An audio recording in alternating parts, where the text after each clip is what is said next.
Oui, mesdames et messieurs, à l'heure où je vous parle, j'ai une nouvelle terrible à vous annoncer. Selon les informations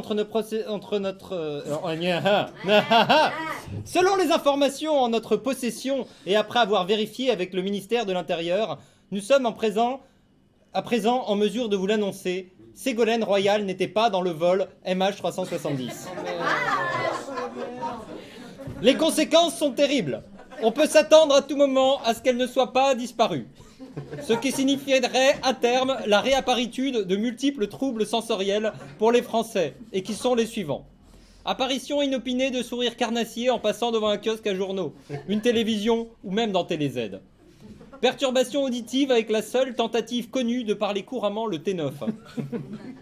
Pour les gens ayant grandi dans les années 50, sensation de retour en enfance et nostalgie des valeurs. Les différents services techniques des opérateurs Internet sont sur le qui-vive.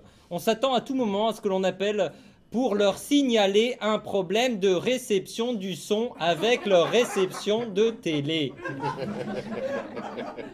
Par ailleurs, personne n'est dupe.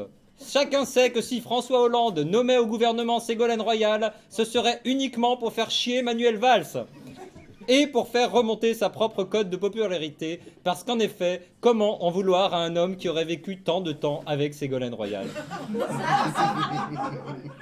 Immédiatement contacté par l'équipe de Tetris, Fabrice Lucchini a nié qu'il accepterait de vivre en colocation avec Ségolène Royal. Il avait même l'air étonné qu'on lui pose la question, en fait. Alerté par cette information selon laquelle Ségolène Royal serait encore vivante, différentes ONG ont mis en garde la France et ont rappelé qu'il était interdit par les conventions de Genève d'envoyer Ségolène Royal parler aux Roms pour les faire quitter le pays. Mais je m'interromps moi-même pour vous lire un communiqué de Ségolène Royal qui vient de m'être envoyé par le ministère des Affaires de Ségolène Royal. Attention, c'est pénible. J'ai décidé de revenir devant les Français parce que les Français, c'est avant tout la France, et que serait la France sans la liberté, l'égalité et la fraternitude. Ça va être très long. Hein. Si j'ai décidé de revenir, c'est parce qu'il est temps de nous sauver de la noyade, où se noient les Français qui se noient. Si je suis élu demain, je m'engage à faire tout ce que je pourrai pour faire ce qui est nécessaire parce que je sais, moi, Ségolène Royal, que les choses nécessaires sont avant tout les choses dont on a besoin.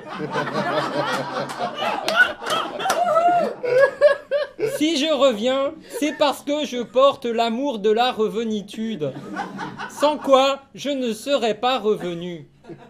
Enfin, je pense à toutes celles et à toutes celles qui souffrent, comme moi, parce qu'elles sont une femme ou parce qu'elles sont un homme et qu'elles ne sont pas entendues. Eh bien moi, je m'écouterai. Je m'engage à écouter tout ce que je dirai et à faire tout ce que je ferai. Parce que la France a besoin d'action pour sortir de l'inaction. Mon premier geste sera de dire aux femmes et aux hommes qui souffrent parce que le vol MH370 a disparu que l'on peut très bien réapparaître.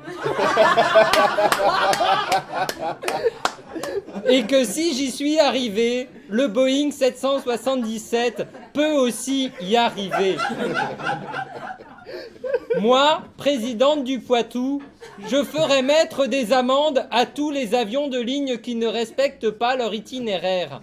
Et je les ferai atterrir dans l'ordre juste. Je ferai également coller des avertissements sur la carlingue des avions qui amérissent dans n'importe quelle mer. Et je donnerai des primes aux colleurs d'avertissement. Parce qu'il faut savoir garder ses mers et parce qu'il y a des colleurs qui sont justes. Enfin, j'agrandirai les couloirs de bus à Paris pour que les avions puissent s'y poser et parce que j'aime bien faire des trucs comme ça. Un bien beau programme en effet, mais je suis obligé de m'interrompre encore une fois parce que vraiment c'est trop chiant. À vous Tetris, à vous les studios.